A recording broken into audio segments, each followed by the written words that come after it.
In response to the abhorrent act in Iran, our nation has never been aroused and unified so greatly in peacetime. Our position is clear. The United States will not yield to blackmail.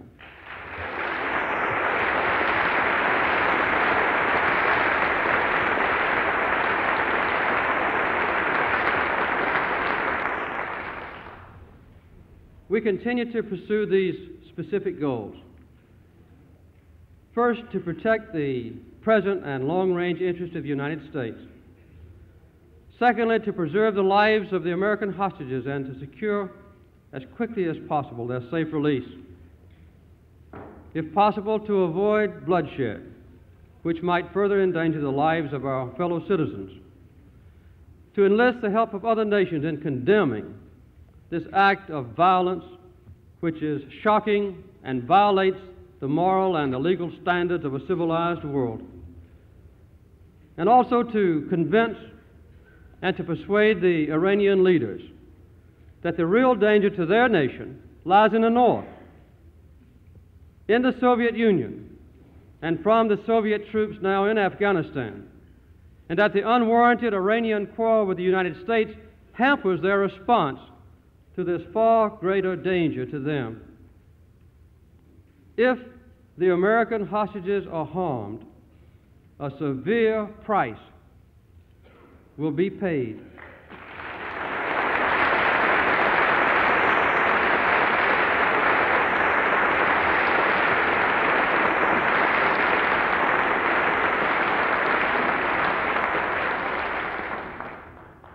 We will never rest until every one of the American hostages are released.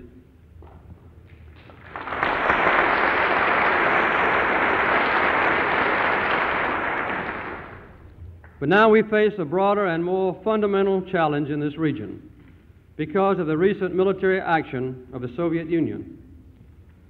Now, as during the last 3.5 decades, the relationship between our country, the United States of America, and the Soviet Union is the most critical factor in determining whether the world will live at peace or be engulfed in global conflict. Since the end of the Second World War, America has led other nations in meeting the challenge of mounting Soviet power.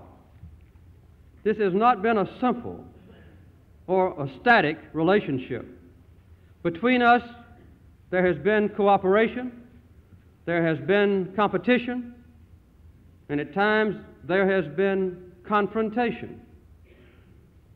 In the 1940s, we took the lead in creating the Atlantic Alliance in response to the Soviet Union's suppression and then consolidation of its East European empire and the resulting threat of the Warsaw Pact to Western Europe.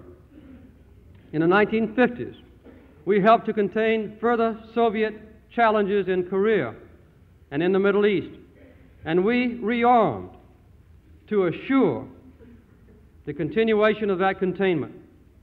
In the 1960s, we met the Soviet challenges in Berlin, and we faced the Cuban Missile Crisis, and we sought to engage the Soviet Union in the important task of moving beyond the Cold War and away from confrontation. And in the 1970s, 3 American presidents negotiated with the Soviet leaders in attempts to halt the growth of the nuclear arms race.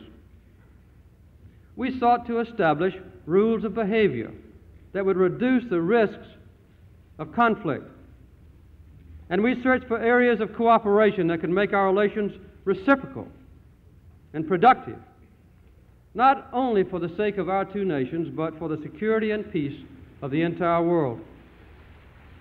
In all these actions, we have maintained 2 commitments: to be ready to meet any challenge by Soviet military power and to develop ways to resolve disputes and to keep the peace. Preventing nuclear war is the foremost responsibility of the 2 superpowers. That's why we've negotiated the Strategic Arms Limitation Talks, treaties, SALT I and SALT II, especially now, in a time of great tension. Observing the mutual constraints imposed by the terms of these treaties will be in the best interest of both countries and will help to preserve world peace. I will consult very closely with the Congress on this matter as we strive to control nuclear weapons. That effort to control nuclear weapons will not be abandoned.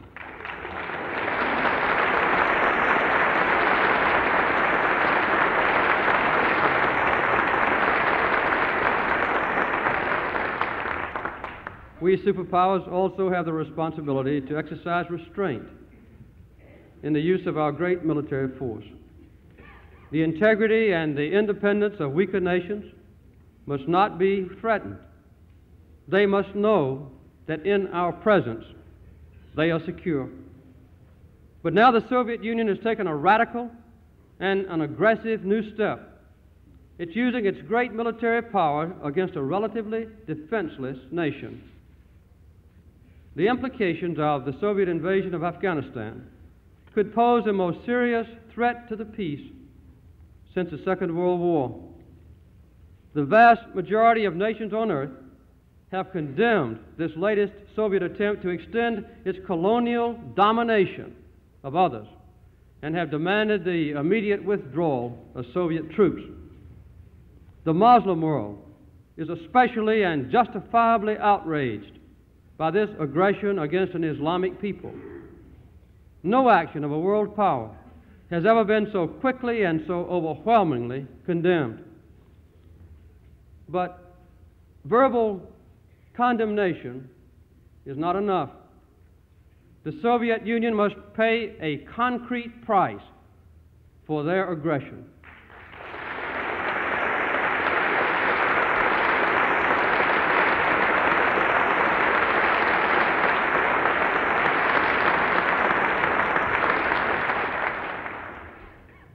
While this invasion continues, we and the other nations of the world cannot conduct business as usual with the Soviet Union. That's why the United States has imposed stiff economic penalties on the Soviet Union. I will not issue any permits for Soviet ships to fish in the coastal waters of the United States. I've cut Soviet access to high technology equipment and to agricultural products. I've limited other commerce with the Soviet Union, and I've asked our allies and friends to join with us in restraining their own trade with the Soviets and not to replace our own embargoed items. And I have notified the Olympic Committee that with Soviet invading forces in Afghanistan, neither the American people nor I will support sending an Olympic team to Moscow.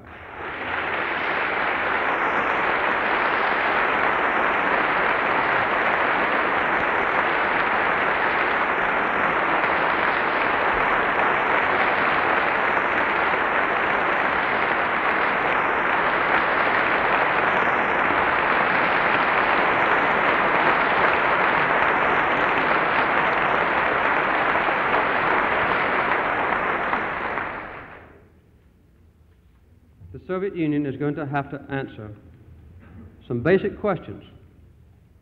Will it help promote a more stable international environment in which its own legitimate peaceful concerns can be pursued? Or will it continue to expand its military power far beyond its genuine security needs and use that power for colonial conquest?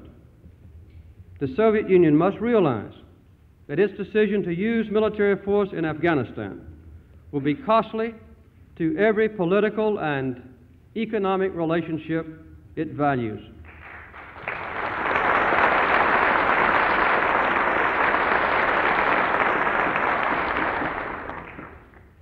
The region which is now threatened by Soviet troops in Afghanistan is of great strategic importance.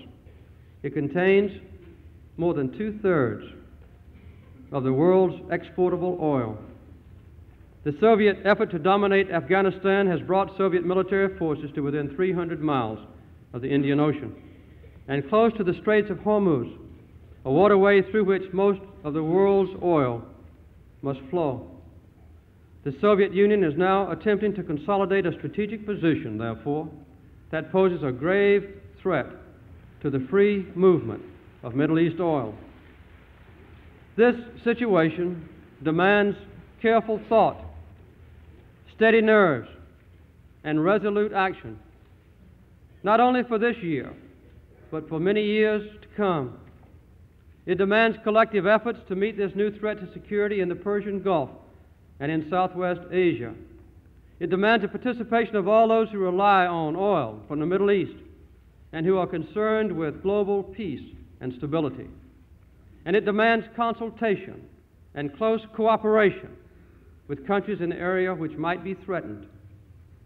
Meeting this challenge will take national will, diplomatic and political wisdom, economic sacrifice, and of course, military capability. We must call on the best that is in us to preserve the security of this crucial region. Let our position be absolutely clear.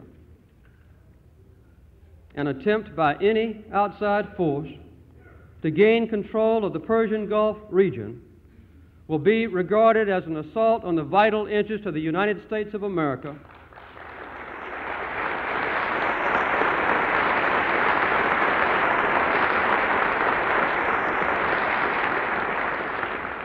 and such an assault will be repelled by any means necessary, including military force.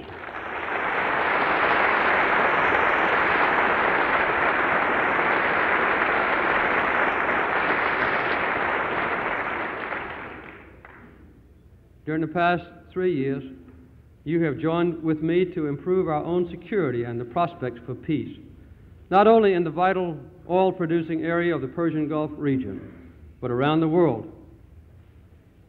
We've increased annually our real commitment for defense, and we will sustain this increase of effort throughout the 5-year defense program.